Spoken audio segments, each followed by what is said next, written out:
Assalamualaikum warahmatullahi wabarakatuh. Alhamdulillah, salatu wassalamu ala rasulillah, mabad. Kaum muslimin yang dirahmati Allah subhanahu wa ta'ala, di tengah-tengah adanya tokoh-tokoh agama yang mengajak jamaahnya untuk membabi buta, untuk cinta buta terhadap para Kabeb Ba'alawi. Di tengah-tengah para tokoh-tokoh yang memuji para Kabeb Ba'alawi dengan pujian-pujian yang gak jelas, alhamdulillah masih ada tokoh-tokoh yang mengajak jamaahnya untuk cerdas, kaum muslimin. Ya. Kalau kemarin kita sudah menampilkan video dari Ketum PBNU, di mana Ketum PBNU mengatakan kepada jamaahnya bahwa orang-orang yang goblok itu ikut saja. Ya, nggak usah tanya dalil, nggak usah tanya catatan nasab. Orang goblok ikut saja. Sudah dari dahulu as-sawadul a'zam min ulama'ina, kata dia. Ya. Mereka sudah mengakui bahwa para Kabeb Ba'alawi itu memiliki nasab yang nyambung kepada Nabi Muhammad SAW. Jadi kita ini ikut saja, nggak usah tanya dalil. Yang goblok-goblok ikut saja. Ya, artinya jamaahnya itu sudahlah dinilai goblok, didoktrin pula untuk ikut saja, nggak usah tanya dalil. Cintai saja orang-orang yang ngaku sebagai zuriat Nabi Muhammad SAW tersebut. Ya. Kemudian ada lagi, ya, Ustadz Adi Hidayat menyatakan apa? Bahwa para Kabeb Ba'alawi itu katanya generasi terbaik yang Allah Subhanahu Wa Taala berikan kepada umat Islam. Wong Kabeb Ba'alawi kok disebut generasi terbaik? Ini gimana? Generasi terbaik dari mana para Kabeb Ba'alawi itu? Hah? Wong jelas-jelas para Kabeb Ba'alawi itu akidahnya, ibadahnya, muamalahnya banyak yang belangsak, dakwanya banyak yang belangsak, sangat bertentangan dengan syariat Islam. Kok bisa disebut generasi terbaik sama Ustadz Adi Hidayat? Innalillahi wa inna ilaihi raji'un. Kemudian ada lagi Ustadz Abdul Somad yang percaya dengan klaim orang-orang di Tarim bahwa di Tarim itu pusatnya para wali. Sehingga apa kata Ustadz Abdul Somad? Kalau kita lihat ya di Tarim itu jalanan-jalanan tidak diaspal. Itu bukan karena pemerintahnya miskin, tapi karena pemerintahnya ini tidak mau menutup bekas-bekas telapak kaki para wali-wali Allah. Ustadz Abdul Somad yang sudah sampai bergelar profesor, doktor, lah kok percaya dengan klaim-klaim seperti itu, kaum muslimin? Padahal kalau berpikir secara rasional, kaum muslimin, ya, harusnya Mekah dan Madinah itu lebih pantas untuk tidak diaspal, ya kan? Masjid Nabawi, Masjidil Haram itu lebih layak untuk tetap kondisinya seperti di zaman Nabi Muhammad SAW. Karena apa? Karena di Masjidil Haram, di Masjid Nabawi, itu isinya telapak kaki Nabi Muhammad SAW dan para sahabat kaum muslimin, para nabi, bukan hanya Nabi Muhammad SAW saja. Harusnya Masjidil Haram, Masjid Nabawi itu nggak di marmer, tetap pasir saja. Kan seperti itu kaum muslimin. Ini Ustadz Abdul Somad kaum muslimin mengatakan seperti itu. Ya Allah ya Rabb. Tapi alhamdulillah kaum muslimin, di tengah tokoh-tokoh yang seperti itu kaum muslimin, ternyata masih ada juga tokoh yang mengajak jamaahnya untuk cerdas kaum muslimin, untuk kritis terhadap klaim-klaim para Kabeb Ba'alawi, untuk kritis terhadap jejak digital para Kabeb Ba'alawi. Ya, ini ada video dari Imam Besar Masjid Al-Akbar Surabaya kaum muslimin. Dan kami yakin ya, beliau ini adalah mantan muhibbin. Ya, kalau sekarang mantan muhibbin, kalau dulu jelas muhibbin kaum muslimin. Karena kalau kita melihat orang-orang yang menjadi muhibbin para Kabeb Ba'alawi itu ya kelompok aswaja. Sementara Pak Profesor Dr. Ahmad Zahro ini kaum muslimin, ini juga orang aswaja. Yang artinya beliau dulu adalah seorang muhibbin yang sekarang sudah pensiun dari muhibbin. Dan coba kita simak video dari Profesor Dr. Ahmad Zahro yang berkomentar tentang doktrin para Kabeb Ba'alawi. Di antaranya doktrin yang mengatakan kalau tidak percaya dengan Kabeb Ba'alawi, kalau tidak percaya bahwa Kabeb Ba'alawi itu adalah zuriat Nabi Muhammad SAW, maka akan kualat katanya. Coba kaum muslimin kita simak video dari Bapak Kiai Haji Profesor Dr. Ahmad Zahro ini kaum muslimin. Apakah benar mengingkari zuriat Nabi itu akan dilaknat? Mengingkari zuriat Nabi akan dilaknat. Sama dengan ngaku zuriat Nabi, kalau bukan zuriat Nabi juga lebih dilaknat lagi. Kalau mengingkari zuriat Nabi karena ragu, tidak apa-apa lah. Bukan rukun iman kok. Kalau pasti zuriat Nabi, ya harus kita akui dan kita hormati. Tapi sebenarnya menghormati zuriat itu bukan hanya zuriat Nabi, semuanya. Hanya memang Nabi SAW ketika akan wafat titip keluarganya. Tapi siapa keluarga beliau? Itu masalahnya. Dan sekarang diramaikan kan diragukan berdasarkan ilmu ini. Jawabannya sudah. Kita tetap menghormati orangnya. Soal pengakuan zuriat Nabi jangan dibesar-besarkan, membuat sombong. Apalagi kalau kita mendengar ceramah-ceramah orang yang ngaku keturunan Nabi tapi kemudian membuat hoax. 70 kiai tidak lebih terhormat dibanding satu Habib yang bodoh. Itu saya menonton videonya. Tahu orang yang mengatakan. Jadi satu Habib bodoh lebih utama dibanding 70 kiai. Ini jelas terlaknat orangnya begini. Ya bagaimanapun andai kata ada, ya tidak begitulah membandingkannya. Bahwa keturunan Nabi itu malah dikomentari. Karena apa? Karena keturunan Nabi itu walaupun misalnya jadi gila misalnya, tetap keturunan Nabi. Sementara ulama atau kiai kalau jadi gila ya hilang ulamanya, kiainya. Ngene analisisnya menangnya dewi. Yang jelas saya tidak setuju dan saya yakin orang waras tidak setuju.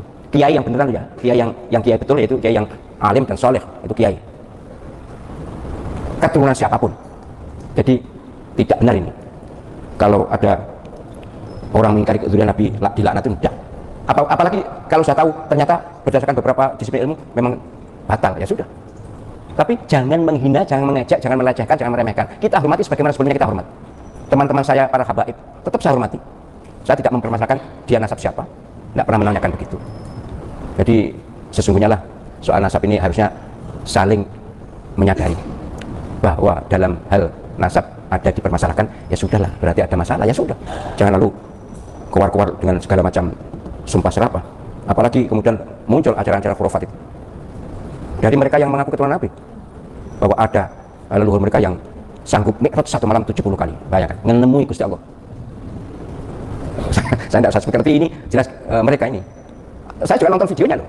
Semua yang saya katakan ini saya bukan ngarang, memang ada videonya. Dikirim oleh seseorang kepada saya, dikirim. Jadi mi'raj 70 kali satu malam. Nabi itu seumur hidup hanya satu kali. Ngomong apa itu? Tidak mungkin lah kita percaya. Kemudian ada leluhur mereka yang bangkit membentak malaikat munkar nakir. Malaikat munkar nakir karena menyiksa orang yang dikubur di sebelahnya Habib ini. Kemudian sambat mengeluh rame berbeken. Ini bangkit. Malaikatnya bentak Melayu. Tidak mungkin malaikat kalau kalah dengan orang alim sealim apapun, kecuali Rasul, dan Rasul tidak mungkin membentak, itu tidak mungkin. Macam-macam ini yang dikirimkan ke saya, macam-macam. Tapi beginilah, saya menghimbau pada para habaib yang selama ini disebut sebagai Habib, ayolah turun tensi, rendah hati. Sudahlah, lapang dada. Soal keturunan bukan keturunan itu tidak penting. Yang penting inna akramakum indallahi atqakum. Paling mulia di antara kalian adalah yang bertakwa, bukan keturunan atau bukannya, Arab atau bukannya, kulit hitam atau bukannya, dan seterusnya. Yang jelas umat Muhammad ini semuanya dimuliakan Allah SWT, manakala takarannya adalah takwa Allah. Itu Al-Quran, dan begitu juga hadis Nabi sangat banyak. Soal habaib ini moga-moga selesai, walaupun makin ramai di sosial media, dan saya sangat mengimbau pada saudara-saudara, teman-teman saya para habaib, ayolah turunkan tensinya. Dan setahu saya umumnya para sayyid, para syarif itu tidak cerita. Wali Songo setahu saya bukan Habib tapi sayyid, keturunan Sayyidina Hasan. Ya, agak fanatik sedikit, makanya saya tidak setuju kalau tibaan itu Jadal Husaini, itu saya tidak setuju. Itu epeh. Jadal Husaini ngerti ya? Mbahnya Sayyidina Husain. Harusnya Jadal Hasan Husain. Sayyidina Hasan itu disudutkan oleh golongan Syiah. Tapi habaib ini bukan Syiah, ini lain, tapi yang jelas memang Sayyidina Husain itu pujaannya Syiah. Bahkan sampai disebut-sebut dalam zikir mereka. Itu loh, apa? Marhaban Jadal Husaini itu ya. Marhaban Jadal, mestinya Hasan Husain atau Hasanaini. Sayyidina Hasan Husain disebut Hasanaini. Apa jenisnya? Tes DNA saya ingin tes kok. Karwan mungkin Z mungkin ya. Pasti Z mungkin apa jenisnya? Apa? Hablu grupnya kalau Nabi kan J1. Lah Pak Alawi itu G. Waduh guys, waduh banget. Menurut mereka ya, saya nonton video. Nah saya itu mungkin Z. Pasti Z. Zahro ya. Ya, tapi maksud saya gini loh, ayolah kita sadarkan diri dan sadari diri. Keturunan siapapun harganya bukan di nasab, tapi harganya nilainya bukan di nasab, tapi di ketakwaan. Kok diarani bukan keturunan Nabi nesu, saya ragu ketakwaannya. Mohon maaf ya, mohon maaf. Diarani bukan keturunan Nabi nesu apa sih? Marah ya, marah kemudian mencak-mencak lalu provokasi, saya malah ragu. Ikilah ada apa ini? Orangnya ada yang semula. Sebelum saya tahu saya ini bukan ahli nasab tuh. Saya tidak ahli nasab, sehingga saya ya ikut-ikut aja jadi keturunan Nabi ya, saya hormati lebih daripada yang lain. Tapi ketika tahu begini, kemudian yang bersangkutan marah, harganya turun di bawah 50%. Gak patek energi nih di hadapan saya, di hati saya. Ini orang apa ini? Kalau dia tahu ajaran agama, kenapa mesti marah? Apa karena tidak dihormati lagi, tidak bisa cari? Tidak bisa bogoki mas. Ya memang saya ada cerita dan melihat dengan mata kepala waktu kecil. Mereka ini suka minta maksa, suka jual maksa. Bahkan di Madura kasus jelas istri suruh mencerai kemudian dinikahi. Alasannya supaya punya keturunan baik. Itu gombal banget. Wes saya tidak sampai panjang-panjang ya. Jadi intinya kalau panjenengan ketemu orang-orang yang ngaku keturunan Nabi, ya sudahlah, dihormati sebagai manusianya. Soal keturunan Nabi diragukan. Tuh kaum muslimin ya, sekali lagi kami sampaikan yang seperti ini yang cocok jadi ketua PBNU, bukan seperti Pak Yahya Sakuf. Ini ngajak cerdas kaum muslimin, ngajak berpikir, ngajak umat ini untuk berpikir yang cerdas, bukan seperti ketua PBNU malah membodohkan jamaahnya. Sudahlah jamaahnya selama ini termakan oleh doktrin-doktrin para Habib Ba'alawi, ditambah ketuanya memerintahkan kepada jamaahnya untuk percaya saja. Percaya saja. Ya, secara tidak langsung kalau kita menyimak video dari ketua PBNU ini mengatakan seperti ini. Kalian orang-orang NU, kalian ini kan orang goblok semua. Ya, kalian percaya saja bahwasanya para ulama-ulama kita terdahulu meyakini bahwa para Habib Ba'alawi itu adalah zuriat Nabi. Kalian percaya saja orang-orang goblok. Ya, nggak usah tanya dalil, nggak usah tanya kitab catatan nasab. Percaya saja.